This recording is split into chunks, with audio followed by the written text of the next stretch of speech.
Good afternoon. Welcome to a Grattan Institute public webinar.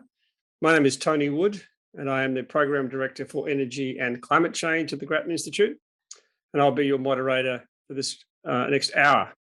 Firstly, I begin by acknowledging the Wurrung people of the Kulin Nation. They are the traditional owners or custodians of the land from which I am speaking today. I also recognise that many of you are not in the same part of Australia, and therefore pay respects to all of those traditional custodians and to their elders past and present and emerging. In particular, of course, any Indigenous custodians who are on this call today. Also, we should acknowledge the involvement of our partner, the State Library. It is a somewhat frustrating process, but we're all in this together in a sense, as the Prime Minister likes to say, because we would usually like to have these events in person, in public, in at least someplace like the Victorian State Library. They're a good partner of ours, and we continue to work with them as we move through these difficult times, but also in relation to our public policy work. And specifically, I should acknowledge the involvement of the Susan McKinnon Foundation, who did provide direct support for the program of reports that we're producing this year on how do we reduce emissions broadly across the economy. However, today we're talking about a very specific area, one of the most important, and one of which just about every Australian has some nodding familiarity and may very well have some very strong opinions. So what we're going to do, the format of this session will be to have a short 10-minute presentation from each of three panelists, a brief chat between the panel, and then open that up to question and answers from you, the audience. To submit a question, please use the Q&A chat, the Q&A box or tag at the bottom of your screen, and we will look for those questions which are either the most popular or the most interesting, or maybe even the most challenging. I've also got questions that some of you have submitted before today, and we'll draw upon those as appropriate as we move through. So let's get into it. As I said, we've got three panelists. They're all coming from different areas and all got very strong backgrounds. Firstly is James Ha, who's one of my colleagues at the Grattan Institute. James was heavily involved in the production of our report recently on how to reduce emissions in the transport sector, and he will cover some of that in his 10 minutes. James has been with Grattan now for a couple of years and has also worked in other parts of the Grattan organisation. Secondly, we have Tony Webber. Tony is the Chief Executive of the Federal Chamber of Automotive Industries. It's one of the larger umbrella organisations representing the automotive side of the transport sector. And Tony's had a significant background in that area, but also in the federal department, and worked across these areas for a long time. And then finally, we have Sandra Lau, who's the Alternative Fuels Manager at Viva Energy. I don't know that yet completely the name Viva has sunk into the minds of most people, Sandra, but Viva owns and operates, certainly one of their major investments is the refinery at Geelong in Victoria. And they've obviously got a very significant interest in the fuel side of things. So we've got someone involved in policy, someone involved in cars, and someone involved in fuels. We'll just about try and cover as much as we can. So without getting any further distraction from them, I will now pass over to the first of the three panelists, James Ha. James. Thanks, Tony. So let me just share my screen. Cool. So today I thought we should start by talking about where we are in the world. And many of you will have seen the latest report from the IPCC showing how urgently the world needs to reduce emissions to have even a chance of keeping global warming below 2 degrees, let alone 1.5.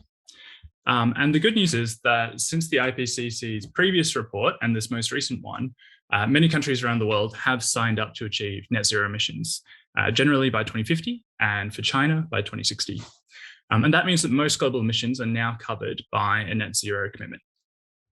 In addition, all Australian state and territory governments are also committed to net zero by 2050 or earlier.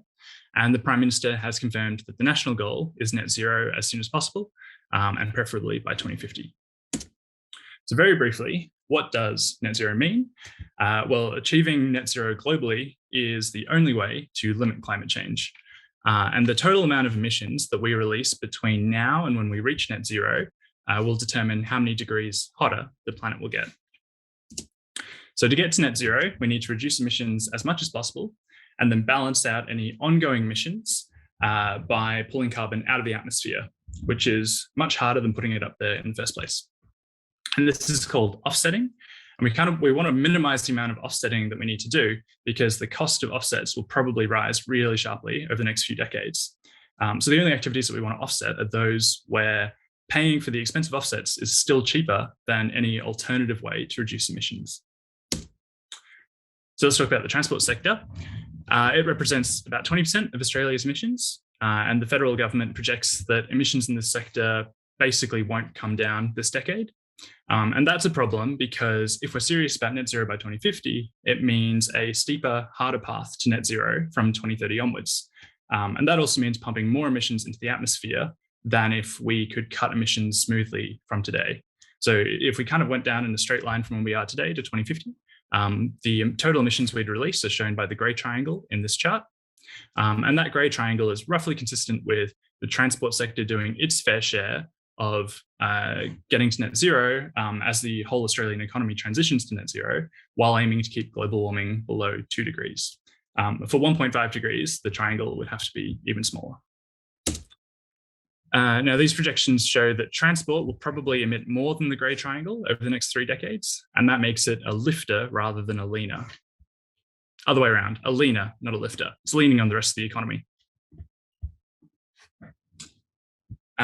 So for transport to do its fair share, but still follow the government's projections out to 2030, it would then need to move to net zero even faster. And we'd need to bring the sector's net zero target forward from 2050 to at least 2040. So the area under this new curve is roughly the same as the grey triangle, so the same total emissions. But this is probably not a realistic pathway. And so the conclusion from this is that transport will probably use more than its fair share of Australia's carbon budget, and will need other sectors of the economy to cut their emissions much faster to make up for it.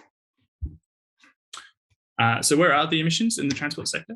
Well, about 60% are coming from cars and light commercial vehicles. That's the LCVs, which are vans and utes. And then trucks contribute about another 20% of emissions in the sector. And before the pandemic, domestic aviation was about 10%.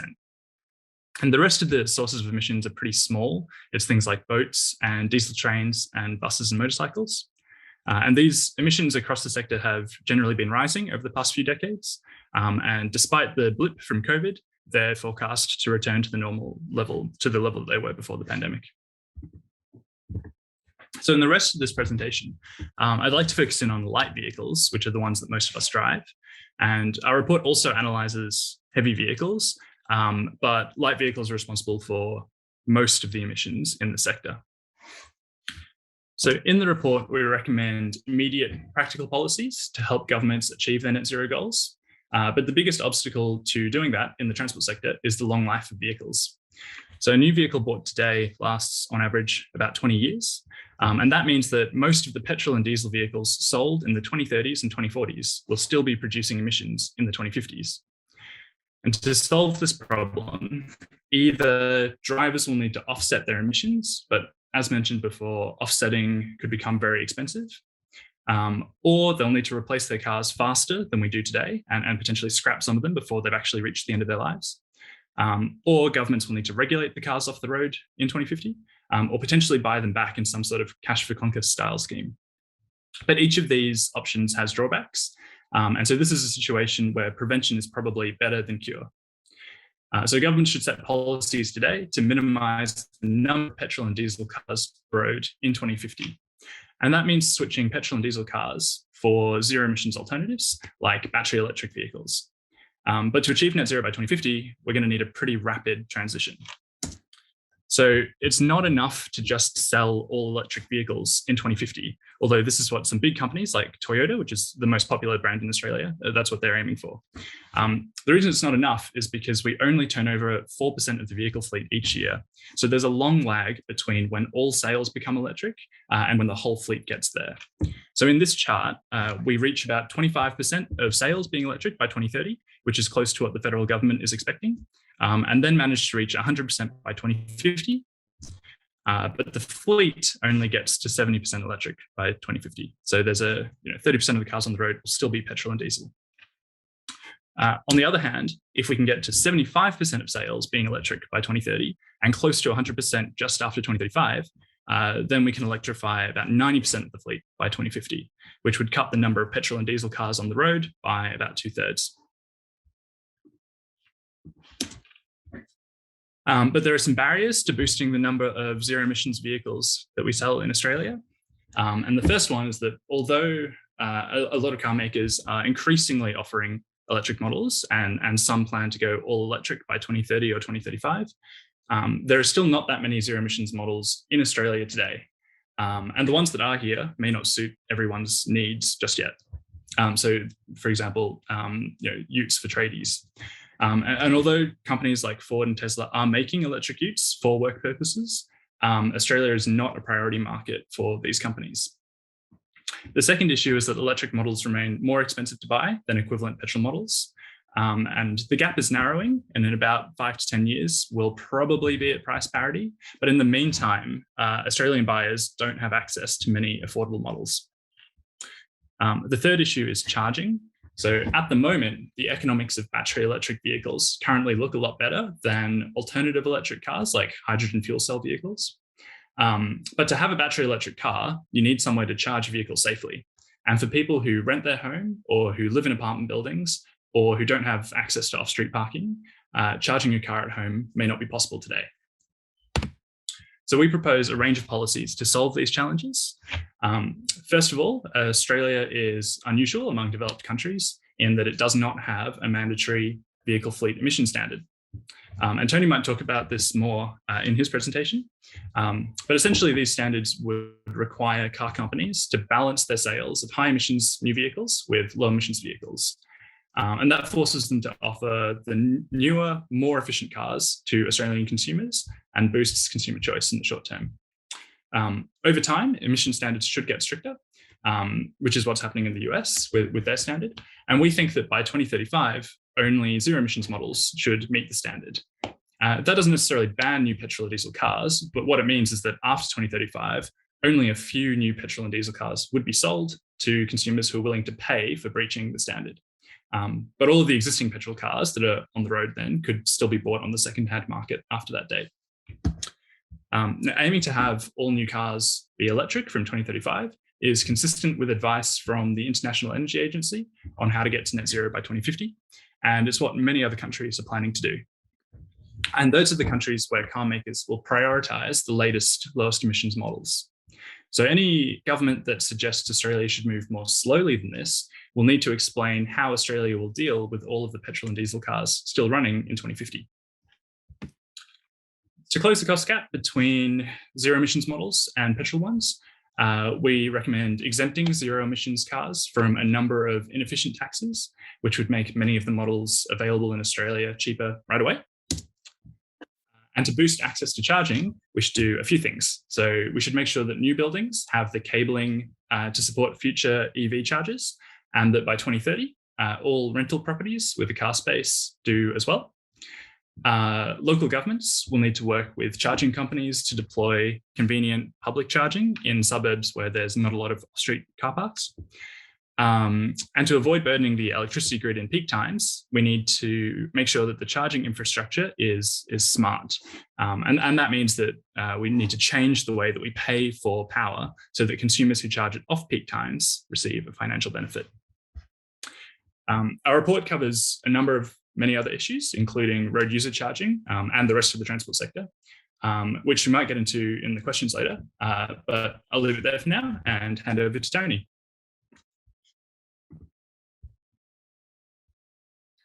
So thank you, James.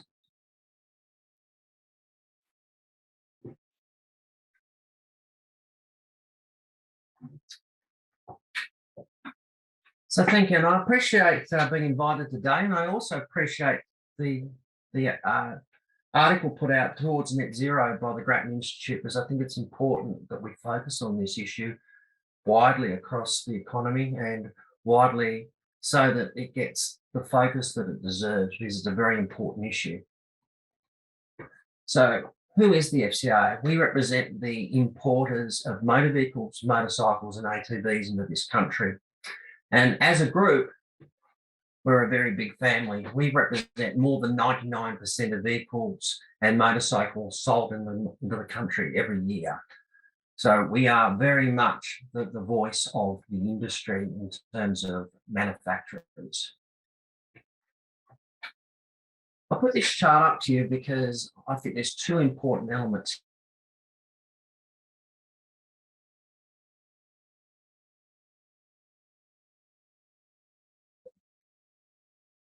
The other point that I would make is that the big three markets of the world, China, the United States, and the EU, represent more than 60% of world sales. They also have not just a huge impact upon sales, they also have a huge impact upon the technology that goes into vehicles. And this impacts smaller markets such as Australia, because whilst Australian product is different to product in other markets, that is just a necessity so that the vehicles can operate efficiently in the Australian market. And one of the big issues there is fuel quality, which I'll come back to later. Australia has one of the lowest quality fuels of petrol in the OECD. And therefore, cars developed for other markets have to be modified for the Australian market. But in its entirety, most motor vehicles are designed generically and developed and delivered into other markets. Let's have a look at the trends in the Australian market in recent years. And I think this is really important. The share of SUVs has grown dramatically in Australia in the last 15 years. And that has been at the demise of passenger motor vehicles. And I think by the end of this year, we will see that light commercials will be a bigger proportion of our market than the passenger motor vehicle, which is quite extraordinary when you consider 2007, passenger motor vehicles were more than 60% of the market. Now, there's an issue here because the bigger the vehicle, typically the heavier the vehicle, and therefore the more CO2 it emanates. So hence an issue for how we move forward. Now, people quite often talk about the automotive world, but given differences in vehicle preferences, that makes a big difference. And you can see here that the passenger motor vehicles in Europe still dominate. And that emanates from the fact that their lifestyle is different. A lot of Europeans don't drive the kilometres that Australians drive. They do more city driving. And historically, and to this day, excise on fuel in Europe is much higher. Therefore, they are more accustomed to smaller passenger motor vehicles. In contrast, with lower fuel, longer distances, Australians have typically bought bigger passenger motor vehicles. And in recent times, as I've just shown you, that trend has moved to larger SUVs and light commercials. So the automotive world is not even. And this is best illustrated by the fact for the last 5 years, the biggest selling car in Australia has been a light commercial like the one on the left of the screen. And the biggest selling car in UK is a very small passenger motor vehicle.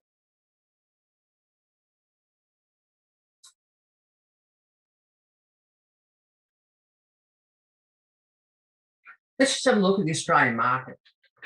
And the one thing that it stands out about the Australian market is how competitive it is. In a market of just over 1 million vehicles a year, we have over 50 brands competing with 400 models. That's more than any significant other market in the world, including the European market, the US, and Japan. So competition is rife here. And as we all know, competition drives down prices and drives in the introduction of technology. And that's really important moving forward. So the big question here is, what is the goal that we're talking about here? And it is to reduce CO2 from light vehicles. It's as clear as that. So what can governments do? And I think James covered this pretty well. they can set realistic and achievable CO2 emissions reduction targets.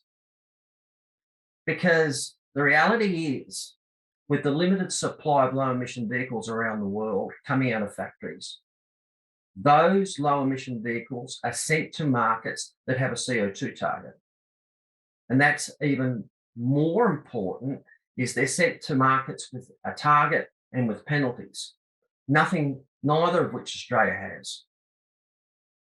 The vast majority of vehicles in Australia run on petrol and diesel. Last year, more than 99% of sales of new cars into this market were petrol or diesel. We have the lowest quality fuel in the OECD. You could get an improvement on more than 99% of the vehicles in the market if you improve the fuel quality, and that would be overnight. And we're talking about 18 million light vehicles there. You also open up a range of new, more efficient, lower CO2 emitting internal combustion engine vehicles also, if you have better fuel quality, especially petrol. I also agree with James. We have a range of ineffective, antiquated taxes at both the Commonwealth and state level. There's no better example of that than the luxury car tax. And the problem with the luxury car tax is it doesn't apply to luxury cars. If you have a large family and need a vehicle like the Kia Carnival, you are now subject in some circumstances to luxury car tax. I question whether a Kia Carnival is truly in the mind of the public a luxury vehicle. The other thing we need to think about is the role that governments play in developing infrastructure to facilitate the introduction of new low emission vehicles. So we're talking about the infrastructure around electricity recharging for vehicles, and also the infrastructure moving forward around hydrogen fuel cells. The message I would leave with government is, give us the target, give us the CO2 target, and we will deliver the technology. Your capacity is in developing the target. Our capacity is getting the right mix of technologies to let Australians lead the lifestyles they want to live, undertake their work priorities, and still live with a car. That's the secret to this. So what as an industry we've been doing? Well, we developed last year a voluntary industry emissions target, and the target year is 2030. Why 2030? Because the model cycle means that most passenger motor vehicles around the world, and as I said earlier, this is dictated by international circumstances, are on a 5-year cycle. So a car introduced today in the market, its next version will be introduced in 2026. And for light commercials, that's typically 8 years.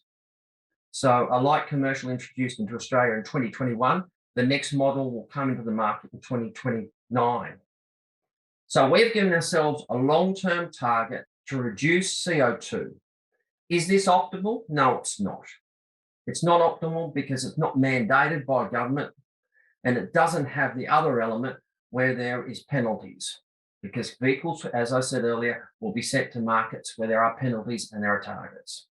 But we think it is the next best option because it sends a signal to head office to send the best, most competitive, low emissions technologies into the Australian market, because we see it as important.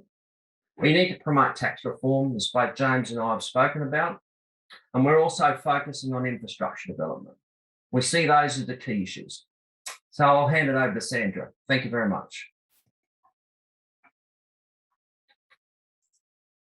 Thanks, Tony. Firstly, I'd also like to acknowledge the traditional custodians of the land on which we all gather today throughout Australia and their connections to the land seeing community. We pay our respects to their elders past, present and emerging. I'd also like to echo Tony and extend my thanks to Grattan Institute for their report and also for inviting Viva Energy to be here today. When we talk about transport emissions, most people think about light vehicles, and I think James talked about how his presentation really focused on that. And as he said, there are approximately 14 million light vehicles in the road today, which is around 60+% of the total transport emissions. The good thing about most of the light vehicle sector is that there's a technology-ready solution, battery electric vehicles ready to go, even if there are economic and infrastructure challenges to do so. However, as you move away from the light passenger vehicle segment into the light commercial end, solutions to the challenge of reducing emissions are less apparent, and this is evident in the harder to transition sectors of rigid and articulated trucks, trains, marine vessels, and planes. As a supplier of liquid fuels and an operator of one of the 2 remaining refineries in Australia, Viva Energy considers the full spectrum of transport fuels across all transport sectors, with our key products of aviation fuel, marine fuel oil, gasoline and diesel, all used extensively for transport. And not all of these products have a technology-ready substitute. Why is this important for us at Viva Energy? While supporting the need to reduce emissions and working hard in various areas to play a role in the transition, also need to continue to supply the traditional fuel needs that many of our customers require now in their daily lives. Apart from the fuel security benefits that refineries add, it's the fact that there aren't technological or commercially ready solutions for all the transport sectors that makes the lowering of transport emissions and the overall transition challenging for everyone. Take our refinery, for instance, in Geelong.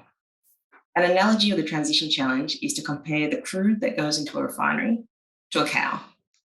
And just like you can't get rump steak only or eye fillet, without mince and sausages and all the other bits of the cow in a refining process, you can't just manufacture jet for aviation, for instance. You still get all the other products. So we, or any other refinery, can't just make 1 or 2 products for certain transport sectors that don't yet have a technology-ready solution to achieve zero emissions.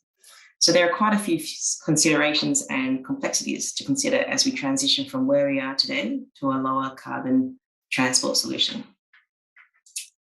There is a positive flip side to this situation, and it's the positives that Viva Energy really focus on as we move forward into a lower carbon society. We know that we need traditional manufacturing segments to assist with fuel security to meet our society's current transport needs. But we also know that manufacturing capability can be leveraged to process different options, such as synthetic crudes generated from waste markets to produce renewable and lower carbon fuels. An example of this is just recently, Viva Energy participated in a collaboration to produce Australia's first chemically recycled food-grade plastic wrapper that was used to wrap Kit Kats, and this was by injecting a synthetic crude made from soft plastics. These soft plastics would normally end up in landfill. And this is an example of how new collaborations and technology is quickly moving to try and address the many sustainability challenges we face today in society. Even in a world where there's a different mix of fuels and energies required, a company like Viva Energy is well placed to develop and implement and safely implement energy solutions. An example of this is our current vision of an energy hub at Geelong, where we are complementing our refinery operations with a range of projects being developed, from a gas import terminal to address Victoria's forecast gas shortage in a few years, to developing hydrogen mobility solutions, construction of additional diesel strategic storage to assist with fuel security, as well as a potential solar farm. This is all possible because our industry is likely to have available land close to electrical infrastructure in industrial zone locations that are close to ports. These are well placed to develop new energy solutions, including hydrogen. Hydrogen is an example of a fuel where our industry is well placed to play a role with our background and extensive history and experience in handling flammable materials. Hydrogen is one of the big technology hopes to decarbonise sectors like road transport. Why is this important? In Australia, we're highly dependent on road transport, and with the vast majority of our goods movements completed by trucks. We have on average around 4,000 truck journeys between Melbourne and Sydney every day, which is almost 3 trucks a minute. That's why we all love driving the Hume when we could drive and leave the cities. So hydrogen's energy density advantages, for instance, 1 kilogram of hydrogen is approximately the same as 2 kilograms of diesel, a key in the freight sector. And additionally, they can also be fueled in similar times to diesel vehicles. This is where the battery electric solution for heavy vehicles start to struggle. The weight of batteries impacts vehicle payloads, and longer recharging times increase vehicle downtime. Both factors and metrics that are extremely important for any trucking operator. Our service station network, and if you don't recognise us, we are the Shell licensee, are well placed to service the hydrogen refuelling market as it grows. And not only hydrogen, EV charging is of course, very topical, and we do see a role for EV charging in our stations as well. There are challenges in providing this infrastructure while utilization remains low and the technology is rapidly changing. This is why federal and state governments and local governments have been stepping in with either co-funding or assistance. The interesting part of EV charging is that it also requires a change in the general public, which is the customers, natural habits compared to what you're used to in petrol and diesel. How long are you willing to wait to charge your vehicle? Or how long are you willing to wait for a charger to become available if they're all taken? The average charging time at the moment is about 25 minutes at a charger. One of the largest challenges to decarbonisation via electrification is simply electrification is being viewed as a solution to many energy challenges, and that's across both transport fuels and natural gas, particularly in the home. However, the capability of the renewable electricity generation, transmission, and distribution systems to be able to manage all of this is uncertain. This is the challenge of moving electrons from where all the renewable energy required for a low emissions future is generated at scale, which is normally far from a city centre, to where they're needed. And just how many electrons we need to move is quite staggering. It's not just for charging fleets of electric vehicles. In Australia, just over a third of all energy is currently electricity, with a balanced natural gas and liquid fuels. We would have to, at the very least, triple and more due to efficiency losses, the amount of electricity generated to electrify everything and then move it to where it's needed. While the future timeframes for transition are somewhat uncertain, the transport sector will need a range of energy and technology solutions over the next decades. This includes a base of traditional hydrocarbons to support remaining ICE fleets, aviation, marine, and mining sectors, while new technologies such as battery electric vehicles, fuel cell electric vehicles, sustainable aviation fuel, and other solutions mature and reach commercial scale.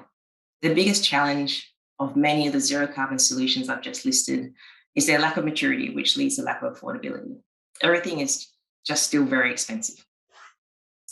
And that's why it's not just the role that energy companies like us play. It has to be a collaborative effort with customers willing to take on new technology, governments providing the right settings to encourage investment, and then companies like ours who have the skills and capability to deliver the solutions. Positively, there is rarely a customer conversation that we have that doesn't involve a discussion about sustainability. So we are developing products and options to ensure that we are part of the solution. An example of this is our recent launch of a carbon neutral Jet A1 fuel. There are a range of strategies to reduce emissions in the aviation sector. Airlines are flying more fuel efficient planes. There are some sustainable aviation products available globally. However, SAF, or sustainable aviation fuel, is not yet to be commercial or reach production scale. And Viva Energy's carbon neutral fuel can play an important bridging role through offsetting the emissions from traditional jet fuel. This is done by our partnership with Climate Active, who certifies that the fuel is carbon neutral, not just at the tailpipe, or what we think of as tailpipe from a car, but also from the fuel production from oil extraction right through to manufacture, and also including end use. I hope I've been able to shed some light on why lowering transport emissions is so challenging, and also the role that companies such as Viva Energy can play in ensuring it occurs and occurs safely. Over back to you, Tony.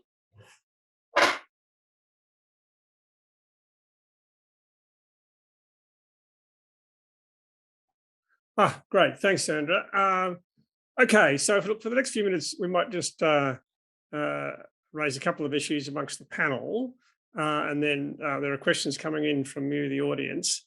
I just remind you, which I didn't put this out at the beginning, some of you who haven't used this sort of platform before, you'll see at the bottom of your screen the Q&A box.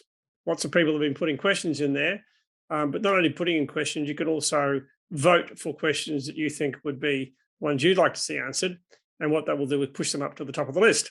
And given we've already got over 50 questions submitted, there's only one thing I can assure you of, that is we won't answer all of them this afternoon, but we will try and certainly address those at the top of the list. So please, if you've got interest in any of those questions, let's do that.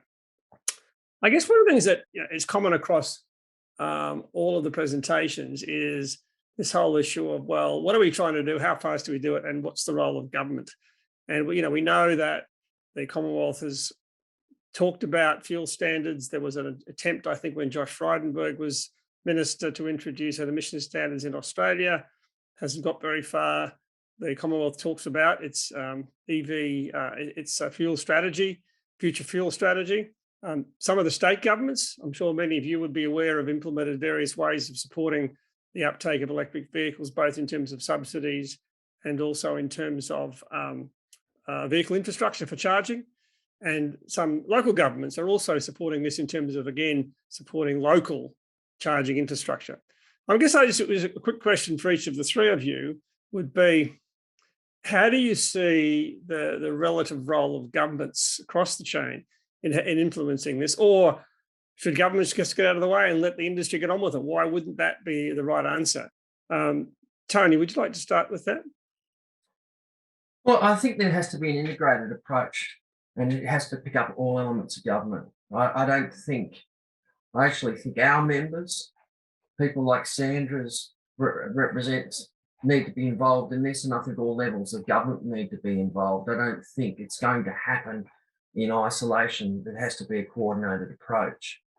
And I think because of the costs involved, in the early stages at least, there needs to be some level of intervention in government to get the market working. Otherwise, you are going to rely on the technology getting to a place in which it is affordable, it addresses all the range concerns that people have, and the market itself addresses all the infrastructure issues. If you want to wait that long, and your report would indicate that may be too long to meet net zero by 2050, you probably need to intervene as a government at some point before that. Yep, that's a fair call, I think. Sandra, what would your view on that be? I think it's a really interesting challenge on governments. I think Tony makes a really good point about commerciality, in the sense that at this early stage, when almost all the zero emission solutions are beyond and multiple times what we pay now for our lifestyles and our transport, that's where governments can step in to help build that scale, to bring economies of scale into the picture, which drives prices down. But then, overarchingly, it probably has to be a mix of policy settings, because the government can't subsidize an industry forever. So it's a key of trying to help establish industries and establish a change, but then put in policy settings that not only that don't pick winners, but let the market work, because they put the right levers in place to incentivize customers, the public, industries to do what they need to do, and then also be able to wind that down over time to let the markets play out as has happened over many years. Thanks, Sandra. James? I definitely agree with the comment Sandra just made about letting markets kind of develop, and one of the reasons that we wrote this particular report focused so much on just the transport sector is because what we don't have in Australia is any sort of economy-wide policy or framework to deliver emissions reduction at lowest cost. A carbon price is probably the best way to do that, but it's off the table politically. And so we're left with trying to come up with bespoke solutions for each sector of the economy. That also means they're needing to come up with policies for light vehicles, policies for heavy vehicles. And I guess to that extent, it would be ideal for the Commonwealth to take a leading role, so that, for example, we don't have different efficiency standards within each state, which creates regulatory burden and complexity for car companies. But the states do have, power to go it alone if they decide to do that through things like the registration system. So ideally, integrated policy would be great across levels of government and across the economy. But the, imperative to get things moving and start heading in the right direction with our emissions is so great that we can't wait for that perfect solution. Yeah, I think that's certainly the approach we've taken, James. I know. One of the question that seems to have got to the top of this very quickly, Tony, is in response to your point about fuel quality. This might be a question for both yourself and Sandra. What actually is the problem you were talking about? I think most people they don't even know there isn't a debate around fuel quality in this country. Well, if I can start, Tony, I think that's part of the problem. most people think you drive up to the petrol station, pick up the Bowser, and the fuel that comes out is just the fuel that you put into the car anywhere in the world. And that is not the case. Australia's fuel, in most of the advanced world, the standard fuel is at 95 RON. It is 10 parts per million, and it is 35% aromatics. In Australia, the base fuel is 91, as you know. It is not 10 parts per million, but up to 150 parts per million, and it's 45% aromatics, potentially. So the problem is the research and development on the most advanced internal combustion engine vehicles is undertaken for high quality fuel. That's what is delivered in most other advanced markets. And this goes to my point in the presentation, that it's hard to provide a niche car for Australia, because you're providing niche not for 1 million units a year, but for the vehicle you put to the market. And the biggest selling market vehicle in Australia last year was the Hilux at 50,000. So you have to put a unique engine system in place to take the fuel for 50,000 sales. You can see the economics of that just do not mount up. So fuel is a huge issue whilst we rely on internal combustion engines, and it's something that needs to be addressed, because the gains are significant and widespread, because the gains come right across the car park, which is 18 million vehicles, not the million vehicles we'll sell in the next 12 months. Sandra, I know the remaining 2 refineries in Australia have got some commitments in this area. What's your thoughts about this question of the fuel quality or the fuel standards? I'd probably say, unsurprisingly, we have a different position from Tony, so with all respect. I think as a fuel supplier, we can say that Australia's fuel is the most tightly regulated anywhere in the world. Euro 6 is made for Euro conditions. I'd probably also say that diesel actually has been clean and under 10 ppm sulfur for the last 10 years, I think. And also that as part of the refining support mechanisms that have been put in place by federal government, there is part of that is the low sulfur gasoline that reduces the sulfur levels. So that is underway, and that work is underway by both refineries, both by AMPO and by us, to have those very complex and costly units installed and up and running by, I think it's end of 2024. So that would probably be our overarching response to that question. And I have fuel specialists within the company that would love to talk about this, for sure. So I would probably defer to their expertise, actually. Sounds like a good conversation over a COVID coffee sometime. And I think the other issue is that certainly in our report and our discussions with organisations like Tony's, the idea of emission standards has come up many times. And I think what we're seeing here is if we did apply an emission standard, don't ban anything, what we'd start to do, not only would we see the greater support for battery electric vehicles, we'd also see greater support for more efficient internal combustion engines. That would then help trigger the sort of fuel response that Tony's talking about. And if that aligns with the initiatives that the refineries are taking, then that would help move things in the right direction. James, a question for you, I think, is, well, if we're going to do all this with electric vehicles, where's the hell is electricity going to come from? Is the electricity system up to producing the electricity, up to producing the hydrogen, or is this going to be a major impediment to a transition to the sort of future we've been talking about? Sure. So the electricity sector is already transitioning. We know that particularly in the national electricity market, which covers all of the East Coast states in South Australia, most of the energy comes from coal, but basically all of the coal-fired power stations are due to be closed sometime between now and 2051, and those dates might come forward.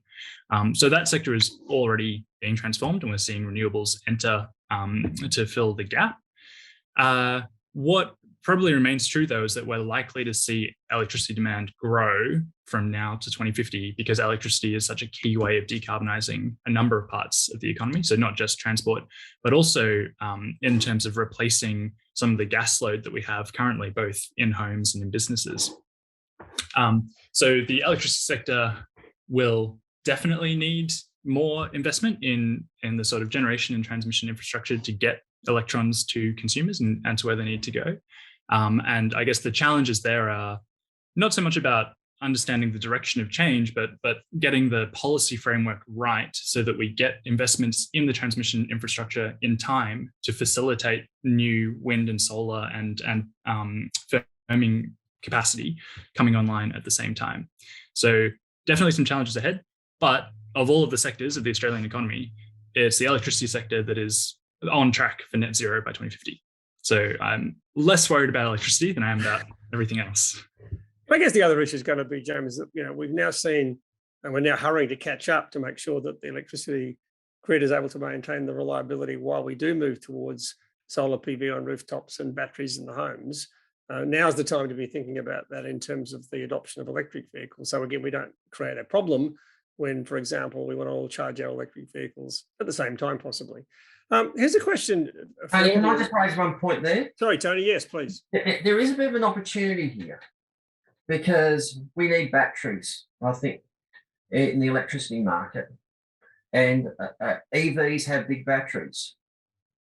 So if we can integrate and use EVs as storage for battery, that will add another dimension in this debate. So there is a net positive there about widespread use of EVs in the car park and utilising them to assist the electricity market as well. Can I make you absolutely right? Can I say something to that, Tony? Yes, go. Yes. So I probably agree with that, Tony, especially the vehicle to grid technology is seeing trial, especially in Canberra and some other locations. I think the challenge with the vehicle to grid and the use of electric vehicles is essentially battery storage, which makes perfect sense given how big the batteries are and how expensive they are as well. I think the challenge is some of the rules that are coming in place in terms of how the electricity markets are being managed, in terms of when they can switch solar panels off, for instance, when is your car charged, when do they drain it? So I think those, the potential is definitely there, but that doesn't take away from the complexity of actually getting it up and running. I think that's probably the main point, because if you can imagine, it's a perfect scenario to use a parked fleet of EVs as a battery storage mechanism until you want to take your car away. And at that point in time, it just happens to only have 20% in it. So I think that's some of the challenges in the controls and the government and the regulation that is all part of the complexity of the transition. I guess the good news, Sandra, is that the very point you're talking about is now being recognised, and there's real work underway to try and better understand what's the right way to regulate this. Because as you said, there's a whole lot of consumer behaviour there, and I think most of us don't even know how people are going to actually charge these electric vehicles when we get them out there in numbers. So it's quite an interesting challenge. The chart that James put up in his presentation that showed this dip in fuel in emissions associated with COVID, and that chart pretty well suggested that this is just going to rebound back to where it was and keep going. And I guess there's a few questions there, particularly that sort of are challenging that. One is, people are going to get used to not travelling to work every day. Does that mean we're going to see a permanent reduction in the use of vehicles and therefore in emissions? And secondly, isn't that should we be seeing a good thing anyway? Are we actually far too dependent upon personal transport? And should we be really thinking about more public transport and a more active move away from private transport, maybe towards public transport, and also maybe towards other forms of transportation? Does anyone want to take hold of that particular question to start with? I'm happy to cover. Yeah, so we actually saw that working from home was on the rise even before the pandemic, but obviously the pandemic has caused a massive explosion in that, and it'll be very interesting to see in the 2021 census results when they're published just how many people are working from home. What I would say about the extent to which we rely on private vehicles versus, say, public transport or active transport is that there is absolutely a role for all three areas to contribute to lowering emissions. But I think it would be a mistake for us to, not focus on the private vehicle and not focus on electric vehicles and think that we'll be able to achieve our emissions goals with just boosting public transport and active transport. The reason for that, if I can just share one slide. So Sydney is the city that has the greatest public transport use, proportional, of any city in Australia. Even there, and this is before the pandemic, even there, more than 3/4 of the kilometres travelled in Sydney are taken in a private vehicle. So there's less than 1/4 of the kilometres that are public transport or active transport, like walking and cycling. So even if we double the amount of walking, cycling, and public transport kilometres travelled, that still means that half of the kilometres in Sydney will be taken by public transport. And doubling the will be taken by private transport. So doubling the public transport mode share is no easy feat. We're already seeing massive infrastructure spend in Sydney and in Melbourne on projects like Sydney Metro and Melbourne Metro. And there are real challenges in trying to boost that public transport share to the levels that we would need by 2050 for public transport to be the silver bullet solution. So absolutely worth investing in the public transport sector.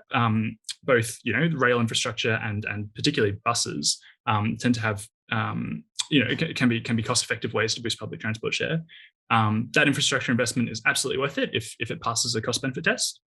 But I think that, given how long these projects take to develop and how dependent the very fabric of our cities are on private vehicles, to be able to completely transform the urban landscape into the sort of public transport nirvana would require us to change not just where we build roads and public transport, but also how we plan our houses and boosting density and a whole myriad of issues that may be worth tackling, but probably won't. If we try and focus on all of those things, I don't think we'll be able to tackle to meet government's commitments of net zero by 2050. So the urgency of the problem requires us to accept that there'll probably still be some private vehicles on the road over the coming decades, and we need a solution for them. Tony, I think I can add to that, Tony, if you want. Yes, go. I'd probably add that if we think about converting or having more people take public transport, we also have to take into account population growth. So as you build more public transport and population grows, you might actually stay percentages the same. You actually need to, increase the public transport growth rate faster than population growth to try and get more people on it and then get more people to go on it, which is part of the challenge, I think, from a behavioural perspective. From a COVID perspective, probably just to share that, we don't really see volumes being too different in terms of people driving vehicles, because there has been a shift away from public transport, obviously with the public health safety concerns. And I think even globally, there's been quite a rebound on private transport because of COVID. So I think from a long-term perspective, even with the increased working from home, we don't really see the need for transport energy to reduce, if that makes sense. Okay. Tony, do you want to add to that, or I've got another question specifically for you, I'm sure? Well, I think I agree with almost everything that's been said. I think that, Australian cities, it's just so large. The public transport network is just not there. I see there's going to be a role in Australia for the motor vehicle for a long time. And you see that in the last 18 months, used car sales have gone through the roof, which sort of supports that theory. Yeah, I guess that reflects the age when our cities really took off in terms of expansion. It was the time of the motor vehicle taking off at the same time, whereas there are parts of the world where the cities expanded and there weren't any motor vehicles, and so the public transport system was put in place many years ago, and it's very difficult to retrofit that unless you happen to have a dictatorship like China, maybe. I guess it's interesting, Tony, and we're getting towards the end here, so a last question for you probably, it'd be, and this is an interesting one for me. A fascinating question I haven't thought about much is there what's the trade-off between taking cars off the road to replace them with new low emission cars or new efficiency car or new more efficient cars, but you've just taken a whole lot of metal off the road? Is there a trade-off in terms of, well, what about all the costs and emissions that were built into the car in the first place? Is that something that you have any view upon, and has anyone discussed. I've not heard that issue. I understand the issue, but I've not heard it discussed in terms of any data or any views about, well, is there a perfect time to take the clunkers off the road? Now, that's an interesting question, and I don't have specific data, but I would have thought that the recycling of motor vehicles is pretty sophisticated at this day and age, and it's something that we could improve upon. But by taking old cars off, recycling them, you probably don't have the loss that you might have thought there would be. So obviously I would support a cash for clunker scheme, as James suggested in his report, and I'm sure my members would as well. But there is a lot of, I think it comes a point in time where you need to think about what the public benefit is about removing old cars. And it goes beyond just environmental. The big other advantage, the big gain we're going to get in our lifetime is in road safety. 1,200 Australians died on the roads last year. Connected and automated vehicles will reduce the death rate, not to zero, but it'll be a lot closer to zero than 1,200 in the future. Because connected and automated vehicles is the next leap forward. We've had seatbelts, random breath testing. It will be the third wave. So I think that's the other thing we've got to put into the equation. And I think maybe the last question, and because it's probably one of the broader issues, we therefore won't try to have the sharpest answers on this one because we've only got a couple of minutes left. But from each of you, one of the issues that's been raised is, well, we've been talking about doing stuff and as though, well, we want to move towards net zero by 2050. But when you look at the IPCC report that came out, there might be a suggestion, well, that's too bloody slow. And we've got to do much faster than that. What's your views about how we, industry and governments and people like think tanks, should be considering that question? Sandra, do you want to start on that? Oh, that's a tough one, Tony. Well, you think about it. James, you can start. Yeah, I think about it. Thank you. James, you normally got an opinion pretty quickly. What do you think about that issue? Sure. So we focused on net zero by 2050 in our report because that's what Australian governments, all of the states and territories, have committed to.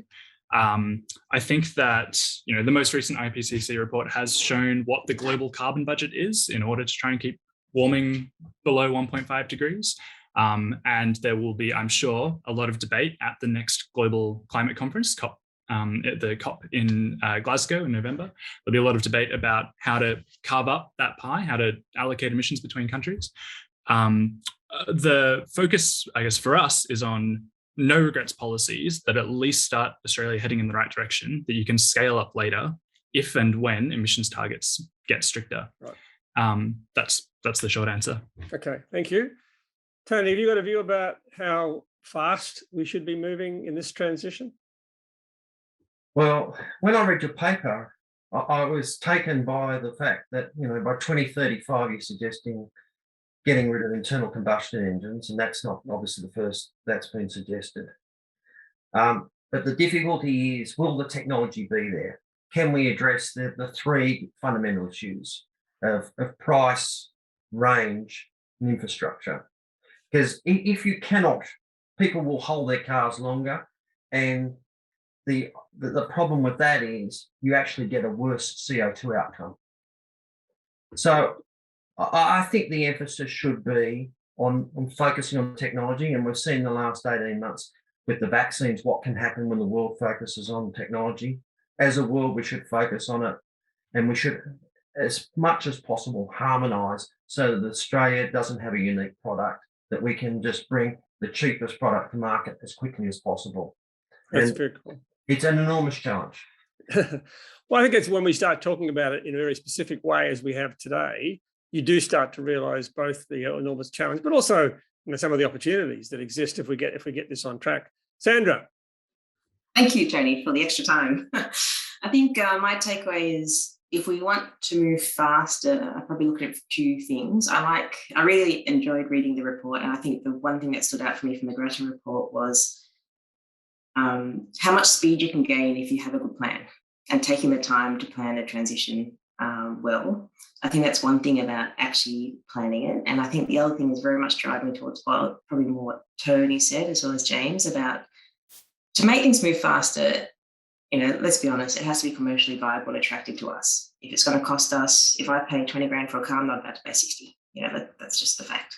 So I think that commerciality and economics and bringing that down is key. And the way to bring that down, as Tony was saying, is about, I think, probably a unified approach would be great, because what a unified approach would do in Australia plus with the world, it would drive scale. It would drive, economies of scale, both on the production side of vehicles, but also for the energy required to move it, because they will have to move hand in hand. And then you need both the cost for both the new energies required and to deliver those new energy required need to be at scale to bring down the cost, as well as the vehicles being within reducing costs as well. So I think that's the two key things I'd probably take away to accelerate that shift. Okay, thank you very much. Look, we're now right on time to finish this discussion. We often debate at Grattan how long we should allow for these things. The problem is, I suspect when you get a topic is where very many people are interested in all sorts of aspects of the transport task, we probably would never allocate enough time for all the questions that have come up. Hopefully I think we've addressed the ones that were voted the most popular. Whether they were the most important, I wouldn't even attempt to make that judgment. So firstly, let me thank you, the audience, for joining into this conversation. We will be publishing further reports on different sectors over the remaining part of this year, and we'll be looking to run not necessarily a seminar on every one, but further discussions around some of the other interesting areas of reducing emissions across Australia's economy. Secondly, I'd like to again acknowledge the involvement of the three panelists, James, Sandra and Tony. I thought they provided a nice balanced perspective. We didn't have any great fistfights, I don't think, physically or in principle. So that was I'm not sure that was a success or a failure, actually, sometimes. And thirdly, I should also again thank the State Library, her partner and the work that Grattan does, and specifically on our work on the emissions reductions reports we're doing, acknowledge the support of the Susan McKinnon Foundation. Again, thank you all. Hope you have a good day. I know we're all most of us, I certainly know I am, in a very tricky situation in terms of lockdowns, but stay safe, and hopefully these sort of sessions at least provide some distraction from the challenges we all are faced with in other parts of our lives. Good luck, and thank you very much.